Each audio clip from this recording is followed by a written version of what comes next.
réfléchir à tout ce qu'il y a derrière, toute la structure à organiser. C'est-à-dire que évidemment que j'adorerais faire que des tournois hyper deep qui sur 10 jours comme les WSOP, le main event des WSOP, avec une structure incroyable.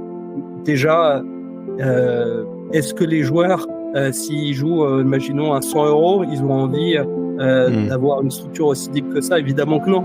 Ils n'ont pas envie que leur tournoi à 100 € pour éventuellement gagner 10 buy-in, 15 buy-in, 20 buy-in même. Il leur coûte 5 nuits d'hôtel. Il leur coûte 5 nuits d'hôtel.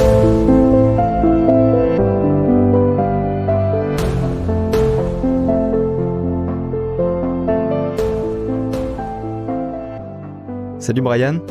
Salut. Je suis ravi de t'accueillir dans la PokerStack Live Room. Est-ce que je peux te laisser un petit peu te présenter pour les personnes qui te découvrent? Oui, bien sûr, pas de souci. Je m'appelle Brian Benamou, je suis marié, j'ai 2 enfants, j'ai 43 ans et je travaille pour le groupe Barrière depuis maintenant 5 ans. J'ai été MCD au club Barrière pendant quasiment 5 ans et là, ça fait 1 mois que je suis passé directeur de l'offre poker pour le groupe, donc basé au siège. Et je dois m'occuper notamment, comme je le faisais avant, de tous les événements live, mais aussi de toutes les problématiques autour du poker. Avant ça, j'ai été joueur de poker pendant quasiment 10 ans, dont 2 ans et demi sponsorisé chez PMU. Et avant ça encore, parce que j'ai eu plusieurs vies, j'étais avocat pendant 6 ans. Ouais, hyper intéressant le parcours. Et donc c'est vrai que tu es sur le circuit français du coup depuis un moment. Toi, qu'est-ce qui a fait que tu as voulu basculer dans le poker du coup à cette période? À temps plein quoi. Alors, l'histoire, elle est assez marrante parce que j'ai découvert le poker un peu avant tout le monde aux États-Unis, parce qu'en gros, je finissais mes études de droit à la Nouvelle-Orléans et si la plupart des gens savent, mais une année d'études aux États-Unis, ça coûte quand même hyper cher parce que tout est privé. Donc, j'avais fait un prêt étudiant pour aller là-bas et j'avais pas très bien calculé mon prêt étudiant parce que j'avais pris le montant des droits d'inscription un petit peu plus, mais honnêtement, j'avais pas compté ma vie sur place. Et donc, au bout d'1 mois ou 2, avec les différentes dépenses, je me suis rendu compte qu'il fallait que je trouve un petit job étudiant.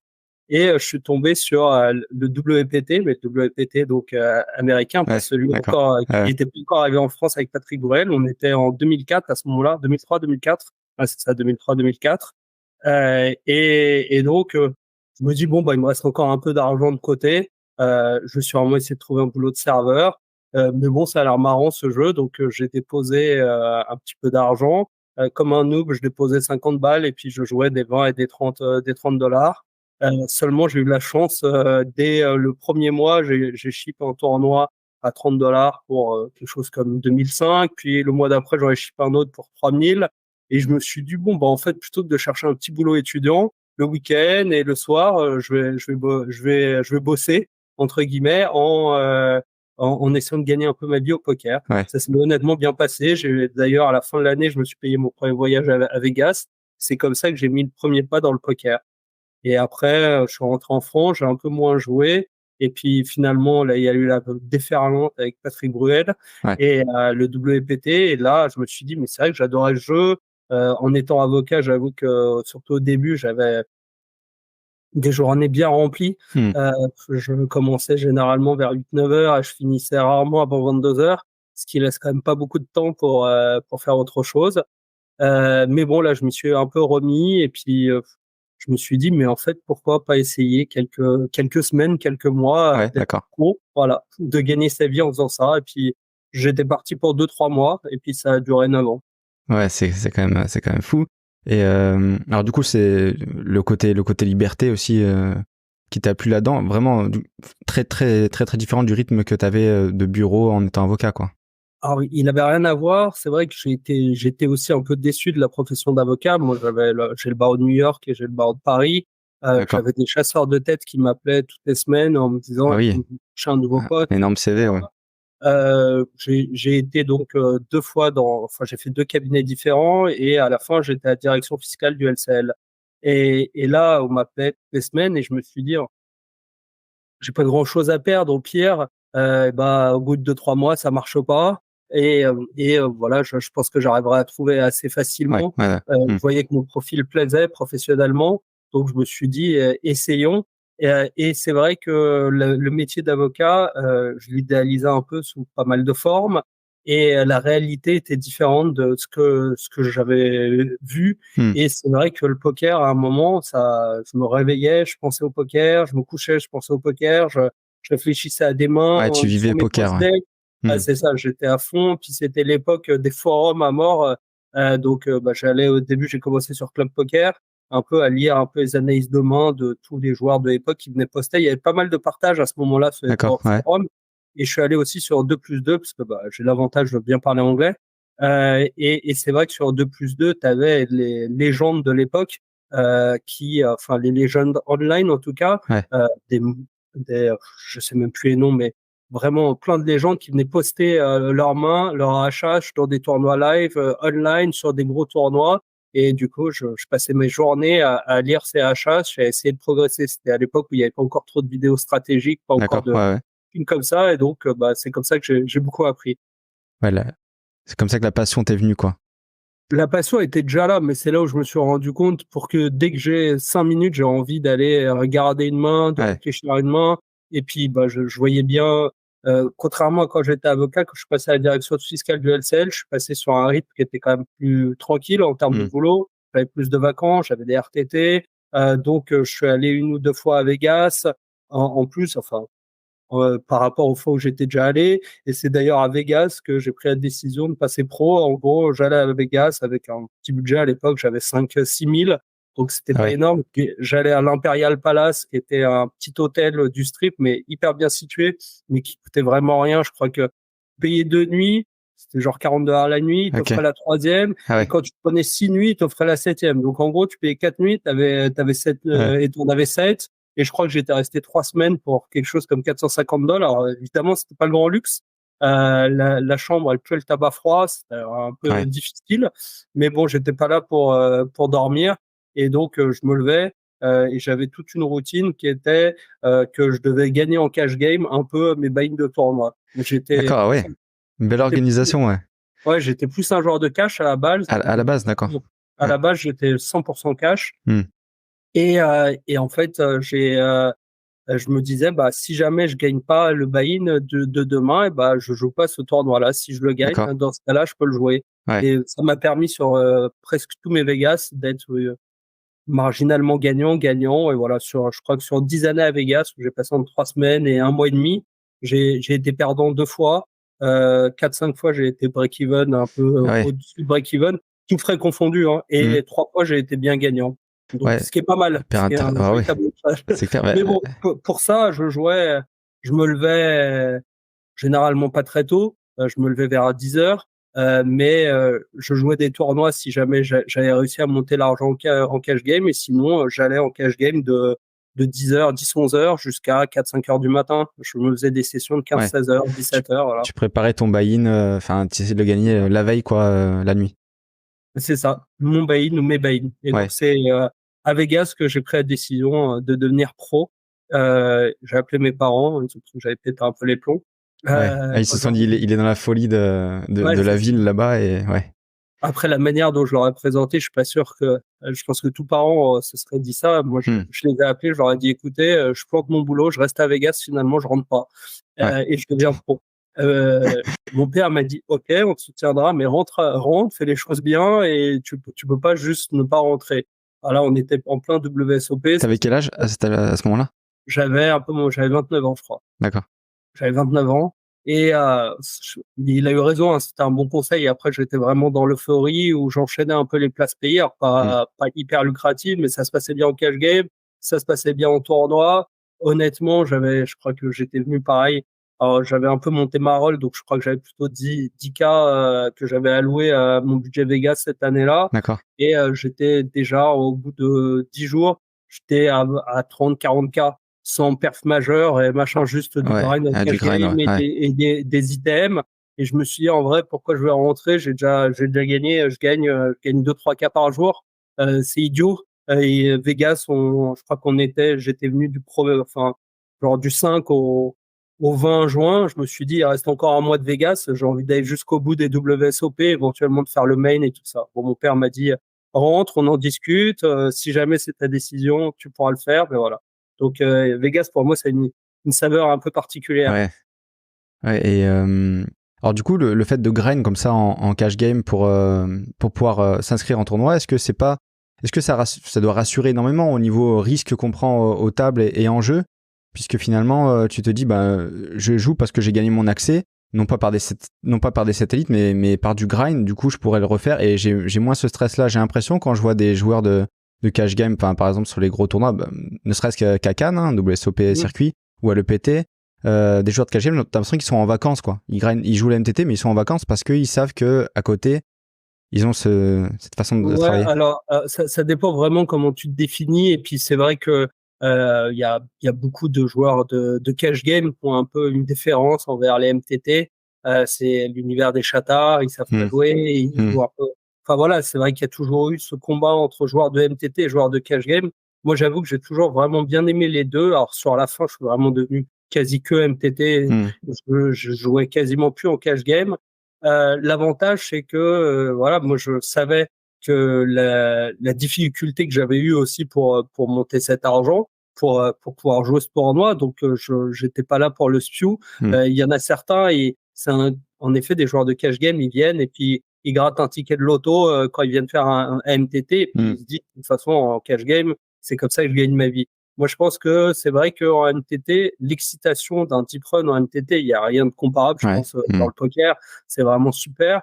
Et en cash game, oui, tu peux faire l'écart, mais bon, ça demande des heures et des heures de grind. Alors qu'en MTT, c'est vrai que bah, si tu fais, si t'arrives à faire un beau top 3 ou une belle TF selon un peu les tournois que tu fais, déjà tu peux avoir fait un bel écart en live.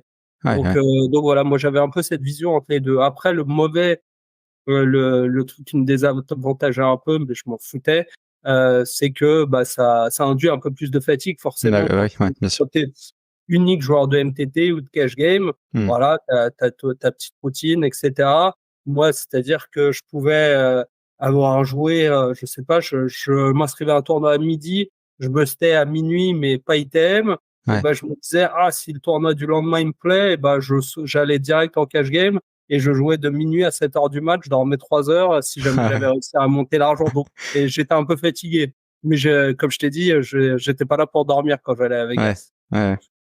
Ah, c'est fou. Et c'est vrai qu'en cash game, c'est difficile aussi le fait de gérer son énergie parce que des fois, ben, t'as un joueur à table qui est contre qui on veut jouer et c'est dur de te lever. Hein. Justement, il faut s'imposer aussi des pauses. C'est pas évident, que ce soit online ou en live. C'est la différence Ah des oui. MTT où il y a des pauses imposées. C'est sûr que en cash game, tu as cet aspect de liberté. Je peux Hmm. me lever quand je veux, je peux revenir.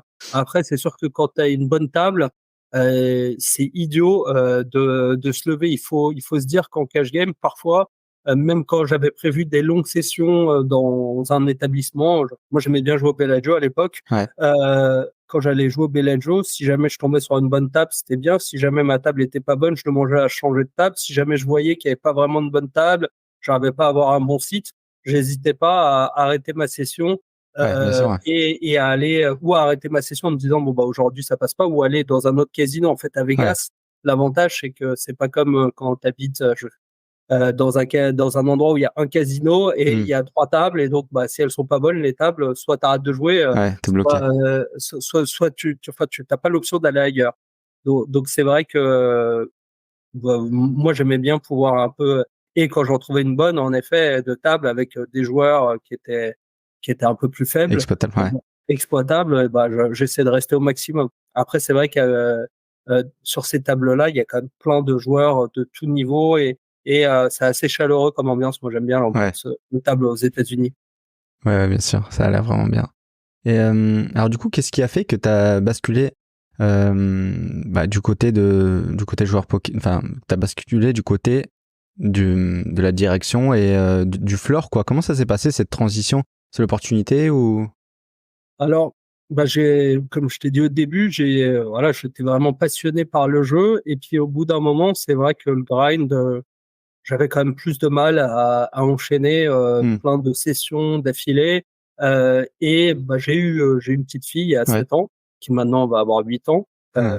18 ans du coup, pendant une année à cause de problèmes de garde, parce qu'on n'avait pas eu de crèche, que je me déclarais à l'époque comme joueur de poker pro, D'accord. etc. Ouais. Mais ils considéraient que j'avais pas un vrai métier, donc les places, j'habite à Paris, les places Place en coûtait cher, crèche ouais. sont chères et Ouais, compliquées. c'était dur. Et donc pendant un an, on n'avait pas eu de garde. J'avais dit à ma femme à l'époque, c'est pas grave, je m'en occupe la journée. De toute façon, elle fait des siestes, tout ça. Je Mhm. pourrais bosser un peu mon jeu pendant ces siestes et le soir, quand tu rentres, je fais mes sessions. Honnêtement, ça va bien se passer. Mhm. Bon, c'est pas passé comme dans le plan parce qu'un enfant, ça demande pas mal d'attention. Ouais. Quand elle va se coucher, t'as des trucs à ranger, c'est compliqué. Le soir, j'avoue que j'étais éclaté, donc Mhm. c'est des sessions que je jetais un peu parce que j'étais Ouais. trop fatigué. Et donc ça a été une année où j'ai très peu joué parce que plutôt que de perdre, parce que j'étais trop fatigué, je limitais mon T'as moins nombre de joué, ouais. sessions.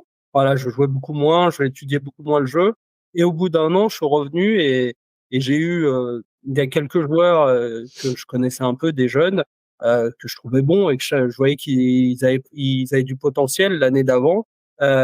Comme je vais prendre l'exemple de Romain Lewis que j'avais Ouais. rencontré à l'époque dans une asso à PokerSphere, contre qui j'avais joué une fois en live, qui jouait bien, honnêtement, on voyait bien mais bon, à ce moment-là, je pense que j'avais un edge sur lui. Un an plus tard, je me retrouve à sa table et honnêtement, il me roule dessus. Ouais. Je me suis dit, waouh, je me suis pris une vraie claque. Alors lui et d'autres, hein, Jonathan Terme, différents joueurs comme ça qui allaient vraiment D'accord. Ouais. bosser. Et je me suis dit, qu'est-ce que je fais? Est-ce que je me remets à fond à bosser 16 heures par jour parce que là, je vois que j'ai perdu du temps pendant un an, donc il va falloir vraiment mettre un coup de collier si jamais je veux me remettre au niveau. À bosser Ou le jeu, c'est-à-dire vraiment là, se mettre à Ouais, bosser. là, Ouais.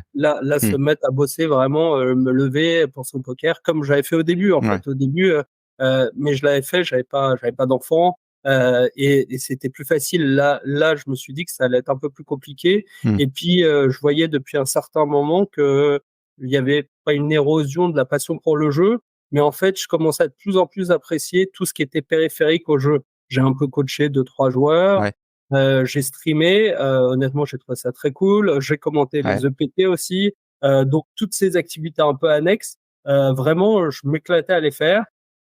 Je vais pas dire que je m'éclatais pas à jouer au poker, Ouais. mais en live, honnêtement, je prenais toujours autant de plaisir. Mais lancer les sessions, surtout que j'étais devenu un joueur quasi que MTT, donc lancer des sessions le soir, la frustration que ça peut générer parfois d'enchaîner Mm. les finales, les choses comme ça, pour des 5 buy-in, des 6 buy-in, Ouais, des bien choses sûr. comme Ouais. ça. Voilà.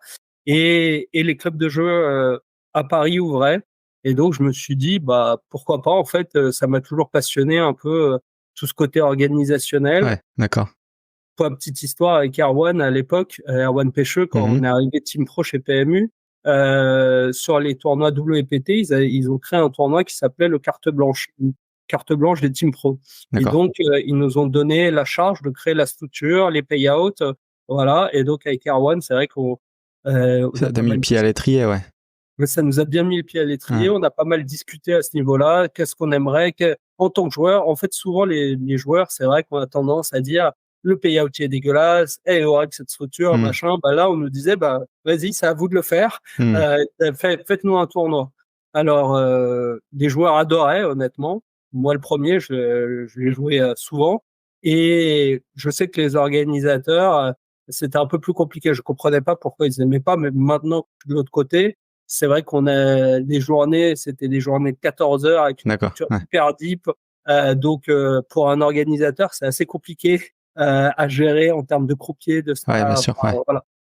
Mais ça nous a mis le pied à l'étrier. Les clubs de jeu arrivaient. Donc, je suis allé voir à l'époque Stéphane Godet, qui était le conjoint de Lucille Denos, parce que j'étais un régulier du circuit barrière et je lui ai dit, écoute, ça m'intéresserait de rentrer peut-être en tant que floor dans le club à Paris. Je sais que Barrière va ouvrir un club. Je sais pas ce que tu en penses. Je sais Mhm. pas si vous cherchez. Je sais pas si tu penses que j'ai les compétences. On a eu une petite conversation. Il m'a dit, mais c'est super. Je pense que tu pourrais être MCD. Je lui dis, ah ouais, super, MCD, vraiment génial. MCD, c'est quoi alors la signification du poste? Exactement comme toi. Il m'a dit MCD, je ne savais pas ce que c'était, mais je voulais pas avoir l'air d'idiot qui sait pas de quoi on parle. Du coup, j'ai dit, ah, MCD est vraiment super. Et donc, le soir, je suis rentré chez moi. Et donc, j'ai tapé sur Internet et MCD, c'est membre du comité de direction. D'accord. En Ok. gros, t'as un directeur général, t'as un directeur des jeux généralement, et c'est ceux qui s'occupent, les MCD, de tout ce qui est en opérationnel, réglementation des jeux, sincérité, régularité des jeux, et donc qui chapeautent un peu toute l'organisation au-dessus des chefs et des croupiers, voilà, et pour que tout se passe bien. Et donc un rôle un peu plus général avec une Hmm. vision plus large. Et c'est vrai que bah j'étais assez emballé par ça. J'ai passé un entretien, deux entretiens, ça s'est bien passé. Ouais. Et j'ai été recruté par Barrière un an, quasiment un an avant que le club ouvre. Ok. Et ça, c'était une création de poste, du coup, c'est parce qu'ils voulaient développer Barrière Poker. Bon, non, c'est pas pour Barrière Poker, c'était pour le club Ouais. Barrière et donc Club le Barrière. club de jeu. Et donc c'était le moment où ils ouvraient les clubs de jeu à Paris. Le D'accord. cercle avait fermé, donc c'est les clubs de jeu qui arrivaient, donc Ok. les clubs de jeu qui ont commencé à être autorisés en 2018. Et D'accord. donc le club Barrière lui a ouvert le 13 septembre 2019. Ok. Voilà. Ouais, donc super, ça a fait ta transition. Et petite question un petit peu à côté de ça. Est-ce que c'est indispensable selon toi de gravir les échelons pour être TD, enfin pour être tournament director? Est-ce que c'est nécessaire de passer par la case croupier? Et comment ça se passe dans ce domaine justement pour atteindre les postes bon, comme le tien, ça s'est fait différemment, mais comment ça doit se passer dans la logique des choses? Alors 95% des gens, en effet, ils passent par croupier, puis après ils passent chef de table, ensuite ils passent éventuellement MCD. Moi, là, sur la fin avec Lucille, j'étais TD aussi adjoint, parce que c'est Lucille qui est la TD pour le groupe Barrière. Mhm. Euh, donc, euh, donc voilà, moi j'ai un parcours un peu différent, mais oui, 90% des gens, c'est ce parcours-là. Après, je pense pas que ça soit obligatoire. C'est pas parce que ça se fait toujours comme ça qu'il n'y a Ouais, pas des exceptions à la règle. Notamment, en fait, passer par toutes ces étapes-là, ça te permet d'approfondir ta connaissance du jeu et ça te permet donc hmm, de savoir aussi bah, qu'est-ce que les joueurs attendent, quels sont les tournois qui plaisent, quelle typologie de clients, de joueurs tu as. Et donc, c'est assez logique. Après, si jamais tu es passionné par le jeu, n'importe qui est un peu passionné, qui est joueur, je pense il coche pas mal des cases ouais, déjà, hmm, comme moi j'ai fait, ça cochait pas mal des cases. Et après, il faut juste, au-delà de l'aspect joueur et de faire plaisir aux joueurs, il faut réfléchir à tout ce qu'il y a derrière, toute la structure à organiser, c'est-à-dire que évidemment que j'adorerais faire que des tournois hyper deep ouais, ouais, sur 10 jours comme les WSOP, le main event des WSOP avec une structure incroyable. Déjà, est-ce que les joueurs, s'ils jouent, imaginons à 100 euros, ils ont envie hmm. d'avoir une structure aussi deep que ça? Évidemment que non. Ils n'ont pas envie que leur tournoi à 100 euros pour éventuellement gagner 10 buy-in, 15 buy-in, 20 buy-in même pour Il leur gagner coûte 5 nuits d'hôtel s'ils y et prennent, leur quoi. coûte 5 nuits d'hôtel, etc. Donc après, il s'agit selon la typologie de tournoi et tout ça d'arriver à proposer un produit qui est cohérent Mhm. et surtout d'avoir différents types de tournois. Il y a des tournois à structure plus rapide, des tournois à structure plus lente, des tournois à structure très lente, très deep. Ouais, Voilà. Et donc l'important c'est d'essayer de voir vers quelle cible tu veux t'adresser. ok, hyper intéressant. Et alors là, du coup, il y a le BPT, le Barrière Poker Tour. Oui. C'était quand la naissance de ce circuit-là?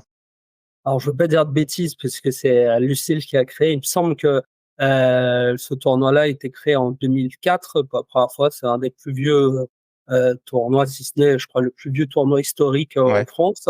À la base, le BPT, je suis pas certain du domaine de 2004, mais je pense que c'est à peu près dans ces eaux-là.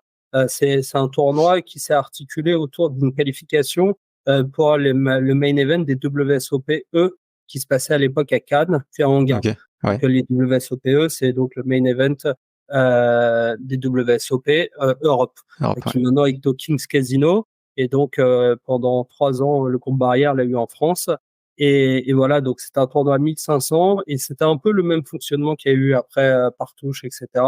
Où il y avait une partie qui était redistribuée en cash Mhm. sur ce 1500 et une partie qui était redistribuée en ticket, enfin en qualif pour le main event des WSOP. Donc c'est comme ça qu'est un peu né ce tournoi. Puis après ils ont créé ce qu'ils appelaient les BPT Deep Stack, je Mhm. crois, et qui après est juste resté BPT. Et donc c'est là où on a connu à peu près le BPT tel qu'il existe Ouais, maintenant. d'accord. Donc qui a un BPT autour de 500-600 euros de buy-in. Ça a un peu modifié Ouais. sur les années, mais Avec un main en event gros, à... un mid buy-in avec un main event entre 500-600. Voilà, Et ouais. après, il a connu plusieurs formes parce que il a été sur 3 jours pendant une longue période. Et puis là, c'est vrai que sur les dernières années, notamment sous mon impulsion, on l'a étendu sur 4 jours, puis sur 5 jours pour Ok. en créer vraiment un vrai mini festival. Ouais, Avant, c'était vraiment articulé autour du main event et du master, qui est le high roller à 1000 euros. d'accord, ouais. Et donc, il y avait 2, 3 petits tournois annexes et des sats, mais c'était assez léger en termes de possibilités. Mais c'était un produit qui était très bien calibré pour les gens qui travaillaient et qui donc voulaient se faire un beau tournoi sur un week-end parce que Hmm. un peu une de ses spécificités, c'était que le day 1 A, c'était le vendredi soir, et le day 1 B, c'était le samedi à midi. Et donc, on faisait midi, 20h. Et ensuite, le D2, c'était le même jour, le samedi à 21h. Donc, réunion du 1A et du 1B le samedi à 21h pour aller jusqu'à 3h du matin. Ouais. Et donc, day 3 le dimanche. Honnêtement, pour l'avoir beaucoup joué sous cette forme-là, moi, quand j'étais joueur, la structure était super. En revanche, en termes de fatigue, etc., c'était quand tu te faisais la journée du vendredi, moi j'essayais toujours de me qualifier, la journée du samedi, Ouais. j'essayais toujours de me qualifier le vendredi. C'était un vrai marathon. Commencer à midi, avoir 1 heure de pause dîner et Ouais, ouais. enchaîner jusqu'à 3h, 3h30 pour le lendemain reprendre à midi. C'était dur, c'était Ouais, physique. ouais, ouais, c'est dur. Voilà.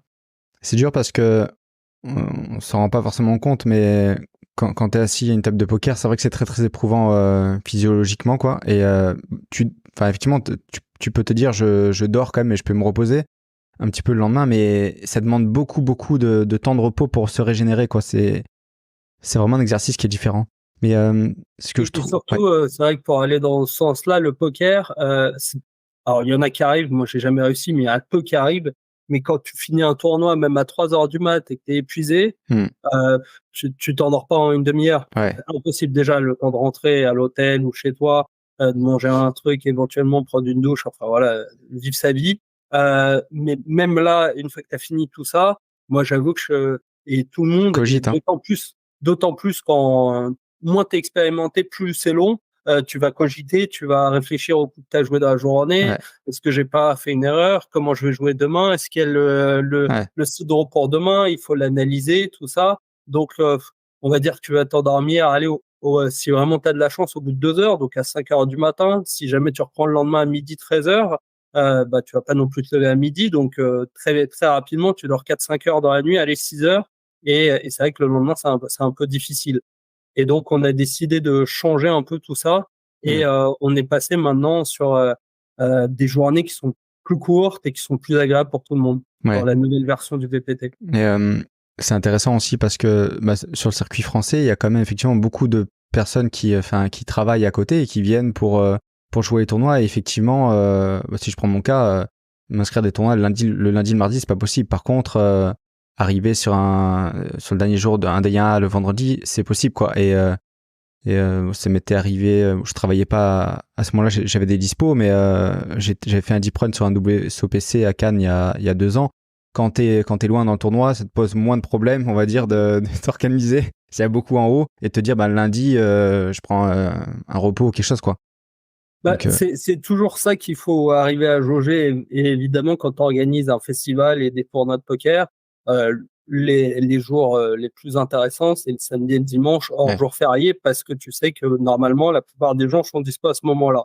Et donc, il faut réfléchir à, si jamais on veut une belle structure, quel jour, bah, du coup, le vendredi, en effet, maintenant, il y a de plus en plus de tournois avec des day 1 qui commencent le vendredi, ou éventuellement le jeudi soir. Enfin, voilà. ouais, Essayer de trouver une articulation pour avoir une belle structure et tout en proposant quelque chose où les gens se disent pas ah ouais mais moi je bosse là ça va être compliqué et donc voilà le but c'est d'essayer de proposer différentes possibilités de D1 notamment sur ton main le soir la journée et Ouais, donc selon les possibilités de chacun d'arriver à faire quelque chose et c'est vrai que sur des gros tournois ça nous arrive de décaler la TS ou le day final au lundi mais pareil c'est vrai que c'est compliqué ça parce que tu te dis ok si jamais je suis là je trouverai une solution mais il y en a aussi beaucoup que ça peut freiner ouais. parce qu'ils disent non mais moi j'aurais pas de solution donc du coup je vais Hmm, pas le jouer ce tournoi hmm. parce que si jamais je me retrouve à 14 left et que je peux pas venir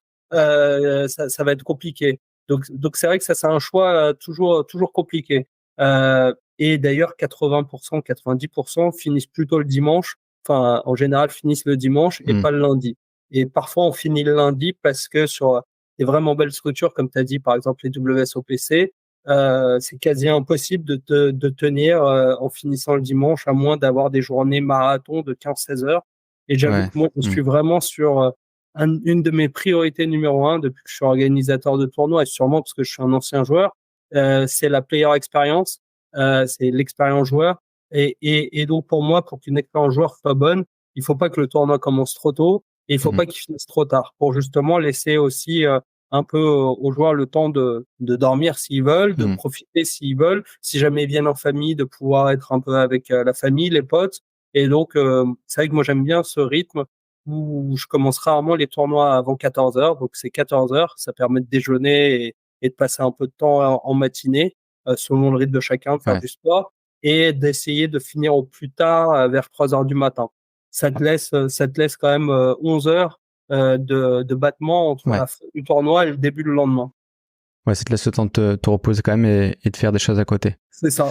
Et selon, il y en a qui veulent dormir, d'autres qui dorment pas tant que ça, mais qui sont contents de faire du sport, voir la Hmm. famille, voir les amis, aller Ouais, déjeuner au complètement. resto, voilà. Bah, retrouver ce Donc, côté liberté et je pense que c'est sa vraiment journée. important. Je pense que c'est vraiment important pour les joueurs actuellement. C'est une demande de chacun d'avoir aussi du temps. Moi, quand je vais sur un festival de poker, le nombre de festivals de poker que j'ai fait à travers le monde, où j'allais à Marrakech, où j'allais je sais pas Ouais. où, et dans des villes qui sont vraiment sympas et où j'avais jamais le temps de Hmm. visiter, on me dit ah mais ça doit être super de voyager tout le temps. Je fais honnêtement que je sois à Marrakech, à Venise, à je sais Ouais. pas où. Alors Las Vegas c'est un peu différent parce que j'ai resté très longtemps donc mais toutes ces autres villes où je suis passé en coup de vent et honnêtement je les ai pas j'ai T'as vu même que pas eu le temps d'aller me balader 1 heure dans cette ville d'aller la découvrir et je trouve ça un peu dommage je trouve que Hmm. justement réussir à couper tout ça peut être intéressant.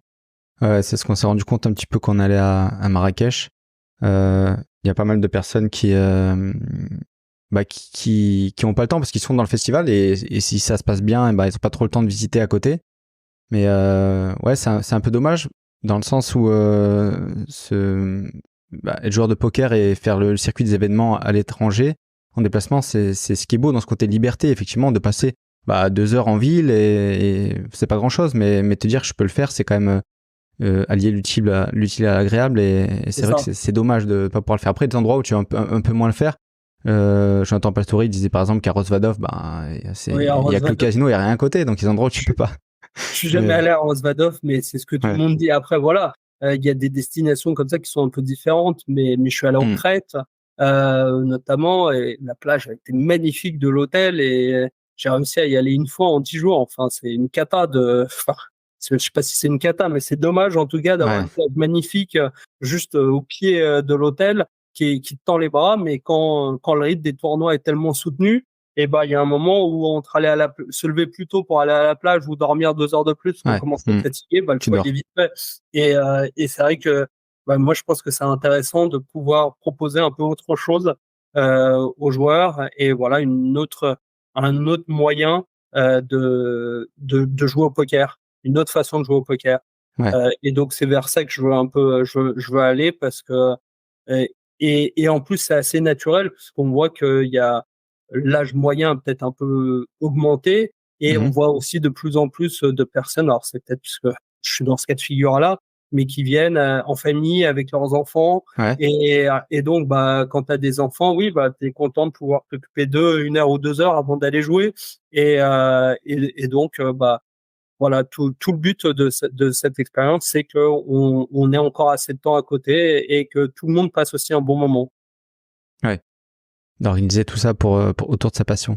Et C'est ça. alors, si on parle un petit peu de ton planning, comment on s'organise dans la vie lorsqu'on travaille dans plusieurs casinos en France, hein, qu'on fait un circuit et sur des périodes de une semaine et demie, j'imagine, entre la préparation et le closing. Comment est-ce qu'on s'organise dans sa vie de tous les jours? Alors le truc, c'est que sur les festivals, par exemple, c'est les BPT, là on a 6 étapes. Mhm. Généralement, bah déjà les dates, elles sont fixées entre 6 mois à 1 an avant. Là, on est en Ok. train de finaliser le calendrier pour l'année prochaine pour les étapes de BPT. Ensuite, la deuxième étape importante, c'est de faire un programme un peu type pour ces différents pour ce festival. Donc de réfléchir un peu, voir ce qui a marché, ce qui a pas marché. Mhm. Le but, c'est pas de tout changer du tout au tout d'une année sur l'autre pour que les joueurs s'y retrouvent, mais d'apporter des petites D'essayer améliorations, un peu des. des petites Mhm. nouveautés, voir aussi quelles sont les tendances du moment, hein. Enfin, on invente rarement des choses, donc c'est Mhm. important de voir un peu ce qu'ont fait les autres et ce qui plaît, ce qui plaît pas. Il y a eu il y a 2 ans, enfin maintenant ça va faire 3 ans, je pense, la folie un peu des Mystery Le Bulls mystérieux, ouais. Les voilà, qui enveloppes. sont arrivés. Et c'est vrai que c'était sympa au club, notamment, on a fait un festival qui était 100% Mystery. Je Ok. pense que ça n'a pas été fait dans beaucoup d'endroits. Ça doit plaire, Euh, ouais. mais ça avait pas mal plu. Après, maintenant, je leur ferai pas forcément un festival 100% Mystery parce que je dis pas que les joueurs sont lassés. Je pense que les joueurs continuent d'adhérer, mais c'est pas forcément ce qu'ils veulent. Et là, on avait fait 100% Mystery avec un tournoi de flip and go. Enfin voilà, on avait été vraiment Ah oui, dans un d'accord. Ouais. fun. Euh, je peux te dire que moi, j'ai été rincé parce qu'un tournoi de Mystery, c'est sûrement 2 ou 3 fois plus de boulot en termes d'organisation par rapport à un tournoi classique. Donc, à la fin des 10 jours, moi, je vais me coucher. J'ai dormi 3 jours d'affilée. Euh, Ouais. mais, euh, mais voilà, ça dépend vraiment euh, des tendances du moment. Donc, ça, c'est ce que tu fais bien en amont. Et ensuite, 2 à 3 mois. L'idéal, c'est 3 à 4 mois, même avant. On va commencer à organiser un peu auprès de chaque établissement, donc tout ce qu'il y a à faire, donc que ça soit en termes de marketing, Mhm. en termes de restauration, en termes d'hôtellerie, si jamais il y Ouais. a un hôtel qui est adossé. Et plus on se rapproche de l'événement, plus on va avoir des réunions un peu régulières. Et donc après, bah, sur des événements, on va aller, nous, 3, 4 jours, 5 jours avant, selon le Mhm. montage qu'il y a à faire. Et donc, commencer à tout installer pour, voilà, le jour J. Faut que quand un joueur rentre dans la salle, qu'il ait l'impression que cette salle a toujours existé, Mhm. alors que généralement, cette salle, elle a été montée ces derniers jours et avant, c'était pas du tout ça. Ouais. Ça peut être une salle oui, qui a accueilli un congrès, qui a accueilli je sais pas quoi, mais voilà. Et donc ça c'est pour un BPT, mais sur un EPT, là, on co-organise l'EPT avec Ouais. PokerStar. Ouais. Et sur un EPT, t'imagines que euh, on fait ça multiplié par 3 parce qu'en Ouais. termes de volume, c'est incroyable. Et là, demain d'ailleurs, on a notre première réunion de lancement pour l'EPT 2025, donc Pété avec Paris, hein. ouais, PT à Paris 2025 avec les différentes personnes qui vont travailler sur le sujet. Et là, tout ce qui est simple pour un BPT ou pour un festival plus petit Mhm. devient forcément plus compliqué ou nécessite plus de travail parce Ouais. que en termes de volume de joueurs, c'est quelque chose ouais, qui est incomparable. Enfin, Volume il y de a deux joueurs, ouais. trois il y a 2, 3 festivals comme ça à l'heure actuelle qui sont enfin, je pense qu'il y a que le Winamax Poker Tour et le PT qui à l'heure actuelle rivalisent en ayant autant d'entrées. Ouais. Donc Ouais. avec des volumes aussi importants, il faut vraiment que tout soit rodé parce que bah on l'a vécu en 2023, le PT 2023 a été un échec C'était pour ouais, ouais. pas mal de raisons Difficile. et ça a été très difficile et pour nous ça a été très frustrant parce que on avait beaucoup bossé, il y avait des choses qu'on se disait que ça allait coincer, notamment au niveau du nombre de tables. Mais une fois que l'hôtel qui était réservé depuis 3 ans et qui a été reporté à cause du Covid, on se rend compte que sûrement on n'aura pas assez de tables, mais à 6 mois de l'événement, même si on s'en rend compte, on peut déjà plus rien faire. Il y a plus de salles de cette taille-là qui sont dispo dans Paris. Et du coup, on y va en se disant, on espère que ça passe. Bon, dès le premier jour, on s'est rendu compte que ça passerait pas et que ça allait être compliqué. Donc, voilà, l'année d'après, on a essayé de tirer les leçons des erreurs et on a mis le paquet pour que ça marche. Ouais, c'était une vraie réussite, hein, le dernier EPT. Ouais, bah, et les chiffres étaient extraordinaires. Le dernier EPT, on était évidemment ravis parce que c'est vrai qu'on est passé, je dis souvent ça, mais c'est assez vrai. En 2023, tout le monde venait nous voir en nous hurlant dessus et comme quoi on était les pires organisateurs du monde. Derrière, il y a le Winamax Poker Tour qui se passe aussi très mal. Et donc là, il y a pas mal de presse qui dit est-ce que la France est capable d'organiser? Est-ce que les Français, est-ce que les établissements français, est-ce que les équipes françaises sont capables d'organiser un tournoi de cette envergure? Et on se retrouve en 2024 où le PT, les gens viennent nous voir en nous disant merci, c'était super, bravo. Ils nous arrêtent dans la rue, ils nous arrêtent dans les couloirs. On est passé des pires organisateurs du monde aux meilleurs. Je pense qu'il y a un juste milieu entre les deux, mais c'est vrai que autant ça a été hyper désagréable pour nous, malgré le fait qu'on a plus bossé pour le PT 2023 que sur le PT 2024. Mais c'était une fierté, là. Là, c'était une fierté. C'est génial. Enfin, c'est un rêve. C'est un des plus beaux tournois du monde. Enfin, un des plus beaux circuits du monde, le PT. Je pense que le PT avec les WSOP, c'est les deux circuits qui font rêver les joueurs de poker. Le joueur de poker rêve d'un bracelet au WSOP à Vegas. Et son deuxième rêve, c'est de gagner un EPT. La coupe, c'est le tournoi le plus prestigieux avec les meilleurs joueurs du monde. Donc voilà, c'est vraiment les deux. Donc, quand on dit que c'est super, c'est génial. Et derrière, il y a le Winamax Poker Tour, parce que j'aime bien faire le lien avec, qui aussi se passe très bien derrière à la Villette. Et ils ont su tirer aussi les leçons de leurs erreurs de l'année d'avant. Et voilà, tout d'un coup, on est passé les Français sont nuls et ne savent pas organiser un tournoi de cette envergure à boum, on fait 2 événements incroyables en un mois d'écart. Donc c'est une fierté. Et on va essayer de continuer dans cette lignée-là pour 2025. Ouais, tout à fait. Bah, du coup, t'as répondu à la question que j'avais. C'était. C'est très bien. Du coup, tu me les as pas envoyés. Non, non, c'est clair, complètement. On en a pas parlé avant. C'était de quel festival après Covid es-tu le plus fier? Un ou deux exemples. Donc, du coup, bah, avec le PT, ça match très bien. Le PT Paris 2024, évidemment. Et puis, en plus, on avait quand même une grosse pression parce que, bah, après un tel échec en 2023, voilà, il y avait, même si, que ce soit Baria ou PokerStar, il y a des choses qu'on n'a pas réussi à contrôler, notamment, en effet, on savait qu'on avait 80 tables et que ça allait être limite, et on s'est fait déborder. Enfin, il n'y a pas d'autre mot.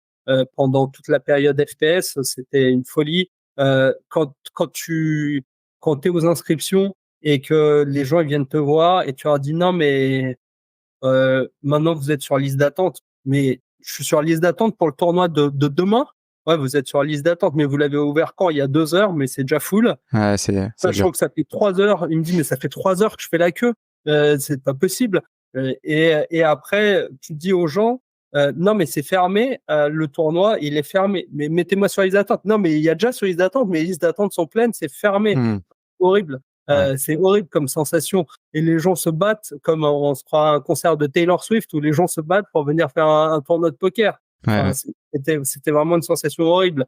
Les gens attendaient des heures. Enfin voilà, tout était, on était dimensionné pour accueillir un certain nombre de personnes et on s'est fait exploser. Alors, la deuxième semaine avec le PT, la montée en gamme des buy-in, on avait pile la bonne taille, mais clairement pour l'FPS, on était dimensionné.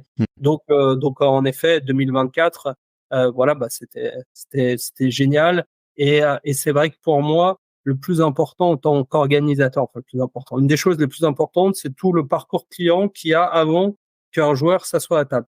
En fait, quand un joueur il s'assoit à table, peu importe, même si le croupier est un peu lent, même si la télé elle est un peu loin, alors l'idéal c'est qu'il ait des bons croupiers, qu'il voit bien les cloques et tout, mais finalement plus rien ne peut l'atteindre. Ça y est, il a des cartes, il a des jetons, il est dans le tournoi et voilà.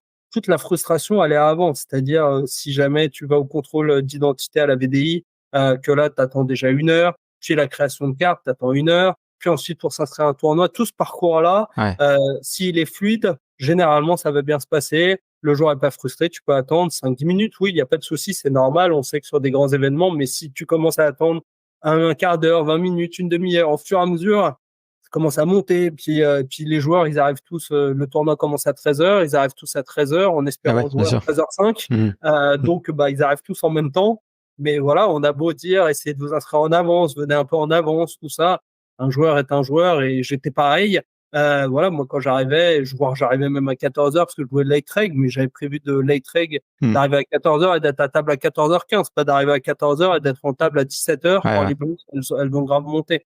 Donc, c'est vraiment sur tout ce parcours-là qu'on a énormément travaillé l'année dernière et puis c'est sûr que quand ça se passe comme ça à la fin, c'est forcément un rêve. Enfin voilà, Ouais, il faut être complètement, mieux en tout cas. complètement. Donc ça, c'était pour la petite question. Bon, après, il y a une question qui revient souvent en ce moment, hein, clairement, de l'après-Covid. Est-ce qu'on est en train de vivre un deuxième un deuxième boom, pardon, du poker en France et même à l'international? Je pense que Oui, ouais. c'est clairement le Covid a amené beaucoup de joueurs online. Les joueurs Hmm. avaient du temps. En plus, en France, on était quand même assez favorisés pour ceux qui sont salariés ou même chefs d'entreprise. Il y avait quand même un système d'aide qui était intéressant. Les gens n'ont pas dépensé, donc ils avaient peut-être plus d'argent à investir dans le surplus, donc les jeux d'argent et des choses comme ça. Donc oui, il y a des gens qui sont passionnés pour le poker. Ils avaient beaucoup de temps. Il y a des gens qui avaient jamais de temps et qui se sont retrouvés avec beaucoup de Ouais, temps. bah ouais. Après, pour moi, sur l'année 2024, on est quand même dans une période un peu de fléchissement, mais Mhm. qui est naturelle. Enfin, pour le live, parce que le online a explosé pendant le Covid et puis après, la vie a repris ses droits, donc il a rebaissé de manière assez naturelle, puis Ouais. il remonte un peu la pente. Voilà, parce que les gens qui ont beaucoup joué online ont envie de profiter de l'extérieur une fois qu'ils ont eu le droit de sortir. Et donc, notamment l'afflux sur les tournois live était incroyable. Enfin, Ouais. tous les tournois live explosaient leurs chiffres, battaient les records des années précédentes, etc. Sur 2024, pour moi, on est dans une situation qui est un peu différente, où des tournois vraiment stars avec un fort engouement vont continuer à battre les records. Ouais. Le dernier exemple en Les date, stars. c'est le main event des WSOP qui a Ouais. encore battu un record qui était déjà énorme à la base. Et surtout, quand les premières journées n'ont pas été si bonnes que ça, donc la plupart des gens pensaient qu'ils n'arriveraient pas à battre le record de l'année Ouais. dernière, et ils ont fait leur plus grosse journée, plus gros flight, je sais plus, je crois que j'ai lu 5000, 5. 5000 et quelques, Ouais. 5007, 5. je sais plus Ouais, exactement. ouais. 5000 et quelques. Ouais, 5000 et quelques, ce qui est énorme. Enfin, on parle d'un tournoi à $10 000 quand même. C'est Ouais, pas ouais, ouais, c'est clair. 5000 personnes qui jouent le même jour un tournoi à $10 000. Enfin voilà, on voit que voilà, les WSOP en termes de marketing, en termes d'exposition, en termes de ce qu'ils ont fait, que ça soit partout, de tout ce storytelling qu'il y a autour du main event. Et ils font un super boulot et voilà, on voit qu'ils continuent à avoir cette traction. Le PT Paris, le Winamax Poker Tour, on voit que le Six Mix, qui est Hmm. aussi pour Winamax, vraiment moi, quand j'étais joueur, j'adorais ce tournoi. Ouais. Ça mélange la fête, c'est Marrakech, c'est une destination qui plaît, les pool parties. Il y a des gens, je pense, qui sont venus au Six Mix et qui ont presque pas joué au poker. De toute Ouais. façon, cette année, euh, il y avait tellement de monde, Ouais. voilà, que c'était compliqué. Mais pareil, ils pouvaient Hmm. pas s'attendre à exploser autant les chiffres. C'est quand même compliqué quand tu es organisateur de te dire cette année, je vais faire plus 40% d'affluence. Ouais, Enfin, ouais, c'est ça. c'est difficile à anticiper et donc forcément ça a généré de la frustration. Mais donc ces tournois un peu stars continuent à progresser. Tout le reste du marché derrière un peu ces stars-là, on a tendance à voir plutôt un fléchissement des affluences parce que je pense qu'à l'heure actuelle le marché, notamment français, c'est celui que je connais le mieux, il est un peu en surchauffe en termes d'offres parce qu'on voit que tous les week-ends, en France, il y a entre 5 à 10 tournois, festivals live, un peu aux quatre coins de la Ouais. France. Donc, et alors, si on se concentre, parce que c'est le marché que je connais le mieux, sur le marché parisien, pendant un moment, c'était possible d'avoir 3 tournois par jour, 3 ou 4 tournois par jour dans différents clubs parisiens. Donc voilà, on était en pleine surchauffe. Ouais. Donc forcément, au bout d'un moment, c'est vrai qu'on sait que le poker, il y a sur les 100% de joueurs, tu as 85% de joueurs perdants, Hmm. tu as Ouais. 10-15% de joueurs break-even, 5-10% de joueurs gagnants et 1 ou 2% de joueurs très gagnants. Donc Ouais. forcément, plus tu leur proposes de tournois, au bout d'un moment, financièrement, tu peux plus suivre forcément Ah si oui, jamais ça se tu renouvelle. voilà, donc pour moi, il va falloir quand même que tous les tous les organisateurs et tout le monde, on se calme un petit peu en termes de propositions. Et vraiment, c'est toujours ce qu'on a essayé de faire chez Barrière. Nous, on n'est quand même pas sur énormément de tournois Ouais. par an, mais on essaye vraiment que chaque tournoi soit très qualitatif, voilà, au niveau de ce qu'on fait, de l'implication. Et si c'est pour proposer un produit un peu moyen, on préfère ne pas y aller. Ouais. Ouais, je comprends. Bah, vous êtes conscient que, effectivement, pour les joueurs qui sont peut-être plus récréatifs ou plus occasionnels, il faut pouvoir de nouveau se faire plaisir et épargner, et que la variance, c'est pas évident Ouais, sur c'est une ça. année, quoi. Donc, effectivement, si je prends l'exemple de Cannes, quoi, si t'as des tournois, enfin, si t'as 3 festivals entre Mandelieu, Cannes, Nice ou même San Remo, qui est pas très loin, Mhm. et que tu fais ça sur ton temps libre, même comme ça, je dirais, si t'as ta vie à côté, tu peux pas. Donc c'est plusieurs choses qui sont difficiles. Donc c'est vrai que s'adapter du côté organisateur, c'est nécessaire, quoi.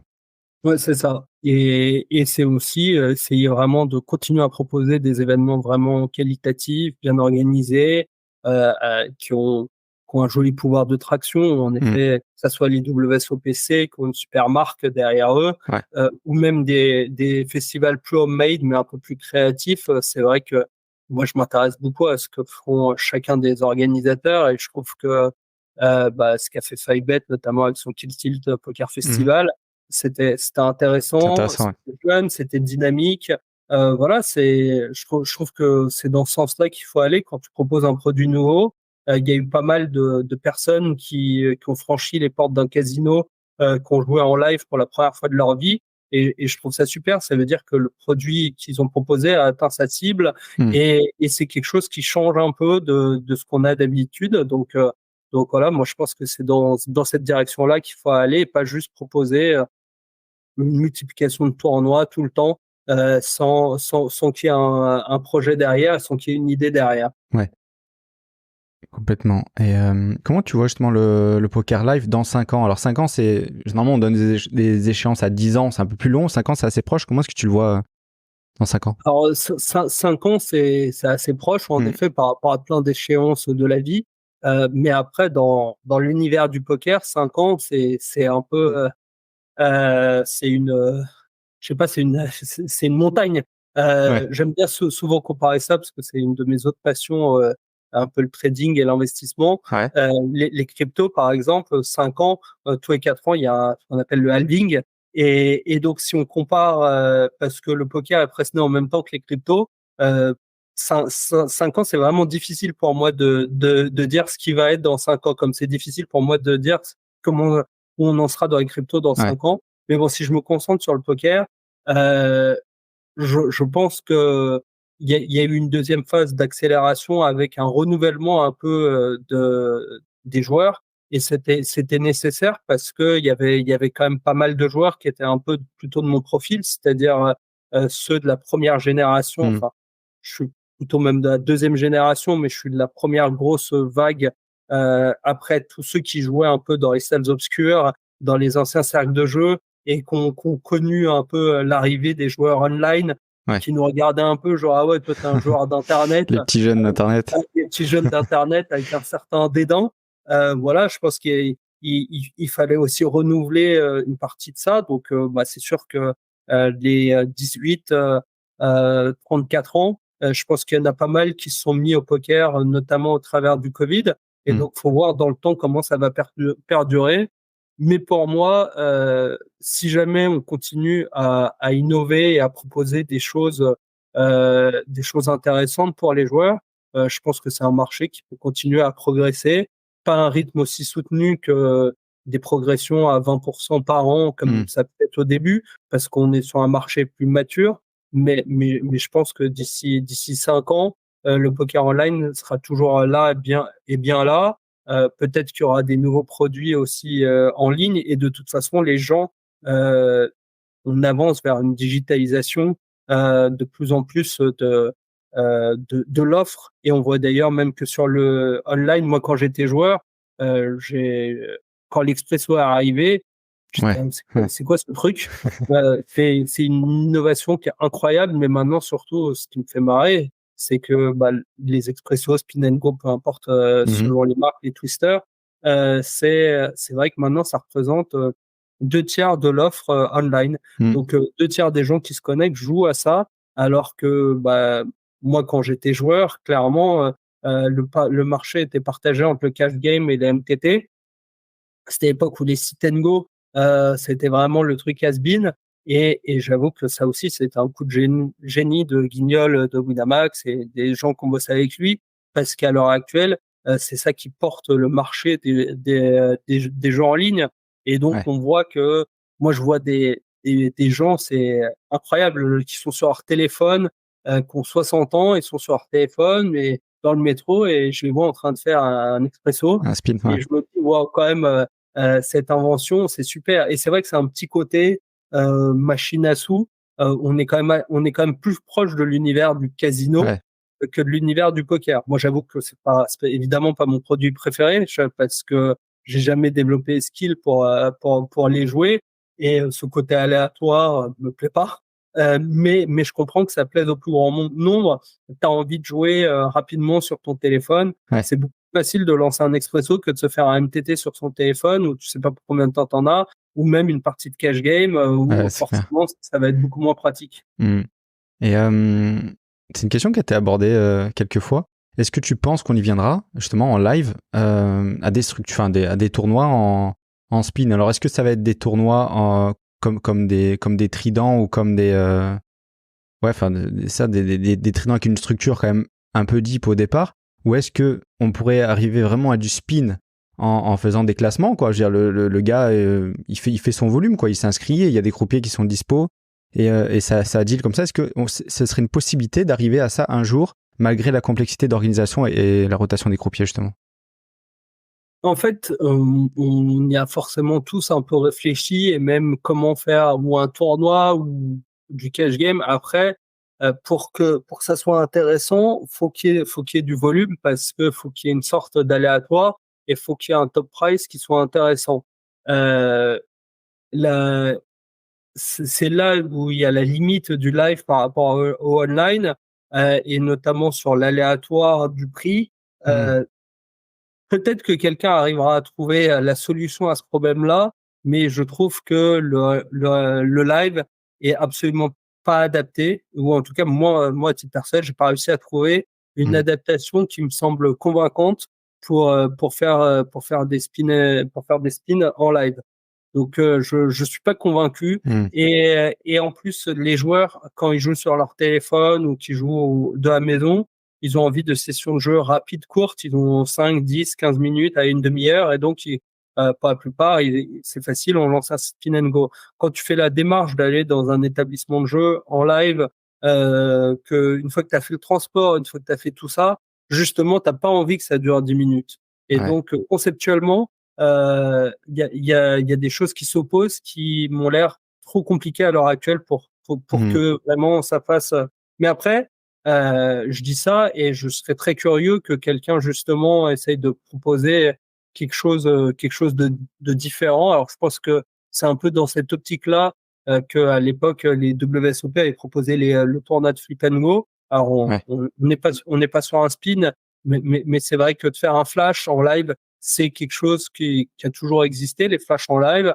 Et du coup, ce flash où il faut gagner le flash du début pour arriver dans un vrai tournoi, honnêtement, j'ai trouvé que l'idée était sympa, et que ça se rapprochait un peu de ce qu'on pouvait voir sur les Spin and Go. En sachant qu'un flash, il y a zéro skill, hein. Ah ouais, C'est c'est juste la chance, hmm. contrairement à un spin où je sais qu'il y a des joueurs qui ont vraiment travaillé leur Ouais. jeu là-dessus, et qui, à l'heure actuelle, sont plus que rentables sur ce format de jeu. Ouais. Ouais, c'est intéressant. C'est vrai de ce que tu disais, si on réfléchit au spin, si tu crées une offre spin en live, déjà le côté jackpot ne peut pas exister parce que tu peux pas fournir un price pool si toi t'as pas le volume de joueurs qui ont fait grossir ta cagnotte, on va dire. Donc déjà tu En, peux pas pour ça. en fait, il faudrait lancer assez de spin en même temps sur les premiers qui arrivent, et qu'il y ait un vrai algorithme qui soit validé en disant que même si l'argent n'a pas été collecté, parce que Hmm. ça peut être le cas dans Spin and Go, même si l'argent n'a pas été collecté, on peut le redistribuer. Le truc, c'est que c'est risqué pour une offre en live, parce que tu vas Ouais. tester ça en imaginant que ton top price il soit à 100 000 euros et que tu fasses que des spins à 100 euros, on va dire en live. Et bah, si au bout de ton troisième spin, il y a le top price à 100 000 euros qui tombe, les gens automatiquement ils vont se dire ah bah il a déjà été gagné, Ouais, il en peut plus. plus être gagné, Hmm. ce qui est faux. Disons que la probabilité va baisser, mais tu peux toujours retomber dessus. Normalement, c'est comme ça que c'est calculé.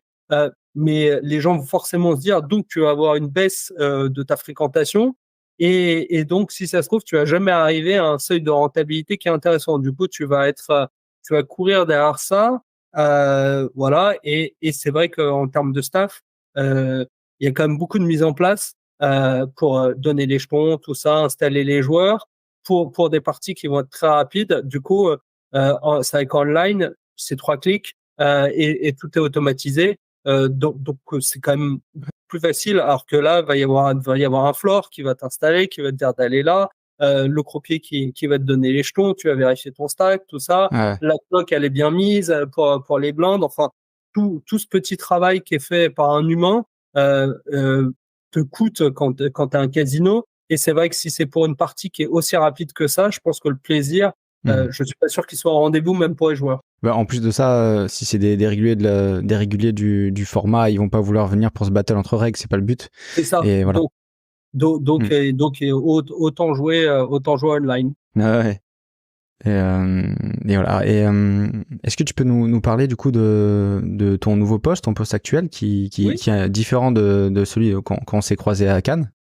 tout à fait. Ouais. Alors il y a un mois en gros maintenant, Ouais.